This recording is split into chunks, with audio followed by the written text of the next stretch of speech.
Hey guys, welcome back. Hope you're having a good day. I'm starting to feel a lot better.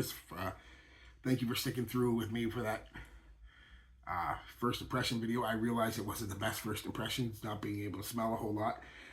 But uh, like a kid in a candy store, right? A kid with a new toy, I wanted to open them up right away and try them. So I did. So I should have waited till today or tomorrow, but why not, right?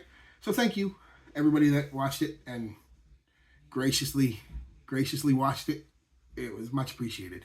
What did I wear today? I went one of the fragrances from that haul, and it was the Bleu De Chanel dupe by French Avenue. It's not French Avenue, is it? No, it's Fragrance World. Although French Avenue is Fragrance World. Uh, Canal de Blue by French Avenue. First off, let's talk about Bleu De Chanel real quick. Um, I never disliked Bleu De Chanel, but the original Bleu De Chanel, the EDT, never really. Two reasons I never got it. Well, a couple reasons. I couldn't afford it at the time. For those of you who don't know, I've gone through it in detail on my channel a few times. I went through a part of my life, like everybody does, where money was tight and I couldn't afford stuff like this. So, yeah. And by the time I could afford it, the other thing that happened that kind of got me away from it was Sauvage came out, right? So I liked Sauvage a little better. It was a little cheaper, and I liked it a little better. So I bought Sauvage. And then they brought out the EDP. And I was like, well, the EDP, yeah, I smelled it. I actually really like the EDP. I do. I liked it a lot more than the EDT. I found the EDT just a little, although it had that Chanel class, that Chanel je ne sais quoi, just was a little simple for me. Citrus and woods, a little bit smoke, and that was kind of it. A little musk. I was like, it is what it is. The EDP came out and kept most of the same stuff from the EDT, but added a little more spiciness, a little more smoothness, a little more depth. And I was like, okay, now it's. But then Dior released the Sauvage EDP. And I was like, yep, okay, I'm getting that one instead. And then the Parfum came out, kind of the same thing. I didn't like it as much as the Eau de Parfum, but I was like, oh, it's pretty good. Maybe I'll get this one. Or maybe I'll get the Eau de Parfum Sauvage Elixir.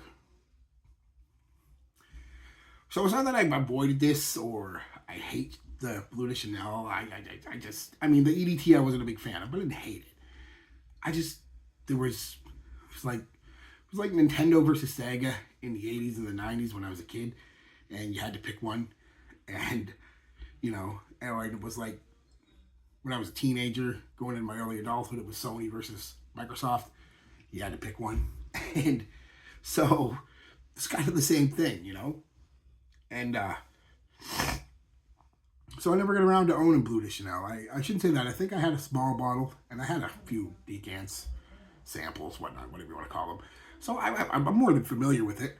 I enjoyed it, but it was just, I liked Sauvage a little bit more. And Sauvage was a lot easier to get, especially online for a decent price. So why not, right? So anyway, that's the story of Bleu de Chanel. Never hated it. Just the EDT wasn't my thing. Really liked the EDP. Kind of liked the Parfum, but I went with Sauvages because that's what I did. So let's talk about this before I get into. I'd say this is a good cross between the EDT and the EDP. It has that pleasant, simple, watery, fresh, sweet / sour citrus combination that the EDT has, but the softer, spicier kind of vibe and smooth, creamy woodiness of the EDP. So it's kind of a cross between the two. Takes the best of both worlds, I find, and mixes them together and makes a very nice fragrance. This is a very nice fragrance. Kind of like if you had Bleu de Chanel, EDT, Bleu de Chanel, Eau de Parfum, and layered them. You know what I mean? That's what I get from this one. You first put it on, I'm hit with the citrus. It's a very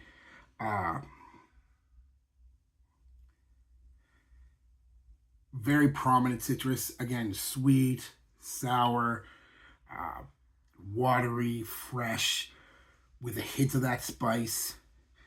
As it goes on, you start to pick up a bit more of the spice with a hint of the smooth, kind of smoky vibe, woody vibe that you get in it.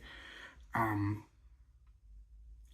you go into the base, just keep most of that stuff. The citrus is kind of gone, but the slight smoky woodiness is there. The freshness is still there.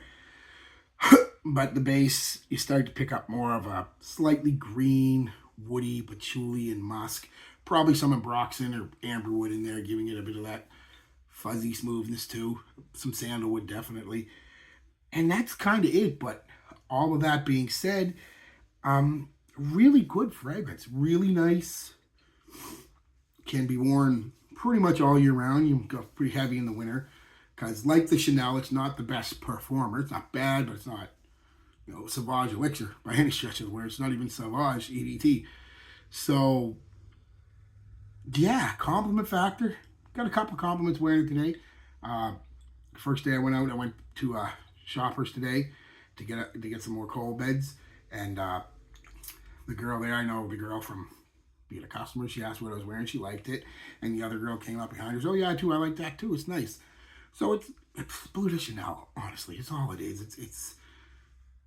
It takes the best of the EDT and the EDP and kind of, in my mind, makes it a little better because it's a little different. It's not, you're not going to smell this and think it's a completely different fragrance. You might smell it and just say it's an EDT. You might smell it and say it's the EDP.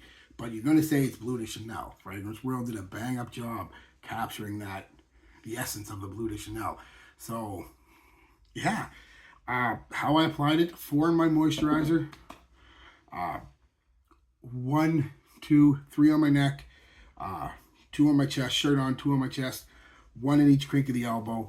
I got about 6 hours out of it. Like I said, not the worst, not the best, perfectly acceptable for about $20, $30, whatever it was I spent on this. Projected for about an hour, maybe a little longer, about an arm's length out there, so not a super projector either. Comes in, sits close, a few feet off, gives you a nice little bubble. You leave a trail, you pick up with some wash for about 3 hours. It's a decent little skin scent. Then about an hour after that, it's a light skin scent, time to reapply. So, and it doesn't smell cheap, I mean, we say that now. Do we even have to say that anymore? The clones, for the most part, yeah, you're going to get the odd one. But for the most part, they smell of good quality now. They're not 1995 clones anymore. They're basically taking the same things and making their version of them. So, yeah, so it doesn't smell cheap. Does it smell exactly as expensive as Bleu De Chanel? No, of course not. But, I mean, it's not like leaps and bounds like it used to be. It's, this smells like a nice designer fragrance, right? And it's perfectly acceptable nowadays. And I know Chanel's going to hate this review if they ever seen it, because they hate clone companies worse than anything. But a good one if you're looking for a cheap alternative to Bleu De Chanel, and you even want something a little different. You don't want just the EDP or the EDT. Perfectly fine. Yeah. So anytime, anywhere, dressed up, dressed down, casual. Actually can't wait for the summer to try this out in the heat of the summer. It might be just on the borderline with that slightly smoky, creamy, this a little too heavy for the middle of the summer, but we will see. We will see. All right, guys, that's it. Tell me what you think. If you tried it, do you like Bleu De Chanel? Are you just too much money, like I think, for at least the EDT? The EDP and the Parfum, I wouldn't mind paying retail if I had to, but not the EDT. Anyway, tell me what you think, guys. Peace, love, be good to each other, and be good to yourself.